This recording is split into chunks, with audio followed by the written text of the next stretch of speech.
The fire's coming. Are you ready for the fire? We're firemen. Okay. We are firemen. Got it, Coach. The heat doesn't bother us. We live in the heat. We train in the heat. Yeah, let's go.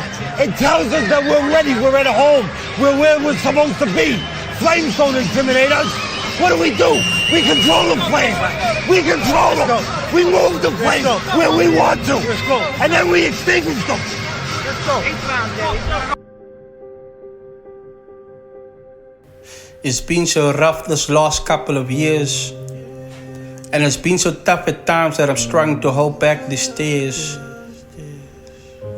Self-sabotaging tendencies seems to be consistent like babies regurgitating. Fear grips me tighter than a longing embrace. My situation had me covering my face like it was COVID, I'm saving face. To satisfy others, I was losing my sanity. I was spiraling down a pit of despair. Nobody knew my pain. I endured as long as the mask fit properly. Gambling with my life like it was Monopoly. Sinning against God, forgetting I represent Him, I'm God's property. I know this is maybe too real to hear, or maybe it's just brutally raw, for sure I can understand. Like a lion when I cry, I roar. I gotta speak out, no more silence, no locked jaw. But it's hurting deep down to the core. I'm articulating in a way where whatever comes out might not be the right things to say, but I'm tired of pretending that I'm okay. And for once I gotta speak out. I gotta be honest with myself. So this is my story that I gotta tell. Many times I don't know whether I'm coming or going at times. And many times I fail God. And so many times I go against His will. I wonder if God even still hears my prayer. And the devil is lingering in my ear saying, does God even really care?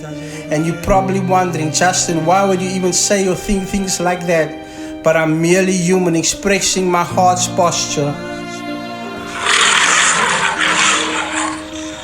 I find myself with my back against the wall. I'm trying to hold on to your word and not fall. I'm trying to be obedient whenever God calls. Cause I turned on Him so many times, yet His love has never seemed to change. I'm desperately in need. I find myself trying to lead while I bleed. I'm trying to motivate others and planting seeds, but how do I pour from an empty cup? They say keep your head up, Fleezy, stay in the fight. Victory is in near sight, but tell me, how do I do that when there's no fight left? But I'm trying to push on, I guess. The storm is maybe just my test. I know, right? How can this be true? The person that's always cheerful, encouraging everyone else, making everyone laugh, is the very same person struggling too. But sadly, it's true. I found myself at a place where I feel lost and alone. I'm slowly falling apart. I'm in need of God. I need healing, but where do I start? Growing up, I've always been the outcast. I was made to feel like I was never enough. Like the shackles was removed, but I still felt trapped and cuffed. How would you feel if you literally had to move out the very place you called home? Have you ever walked into a room and people leave because you entered, not knowing what you did wrong?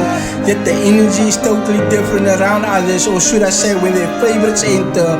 I was forced to deal with my fair share of rejection, and this very thing has taken a toll on my mental. Growing up without my dad was so hard. My father passed on when I was only just 11 years old.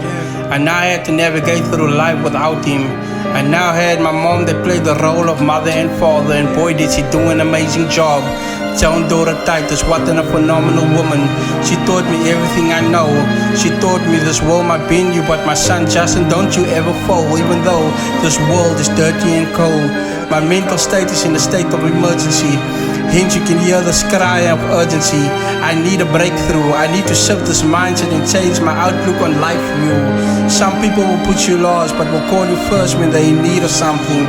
How would you feel if you had to see your mom and dad being lowered down into the ground? How would you feel if you see the strongest woman you know vulnerable, fighting for her life? I had the privilege of looking after my mom till she passed on. It was the greatest thing I could ever do for her, but it's the very thing that has left so much scars and trauma on my mental state. How would you feel if your mom last words to you was, Justin, don't leave my side? There's just something about that message that tore me and broke me from the inside. It's tough being a man in this generation, trying to hold it all together. Staying positive amidst the trial and stormy weather. I need an answer and it got me writing this letter. I've been stabbed in the back, my character's been assassinated. Stabbed in the face, yet I'm still here. I'm still trying to keep it together and cope, trying to bring a message of hope. And let y'all know God's in control. Even though it looks dark, there's light at the end of the tunnel.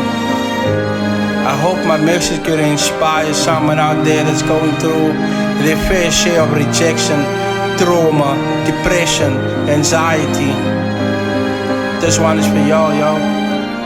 Yeah, I'm Fleezy the Soul Chaser.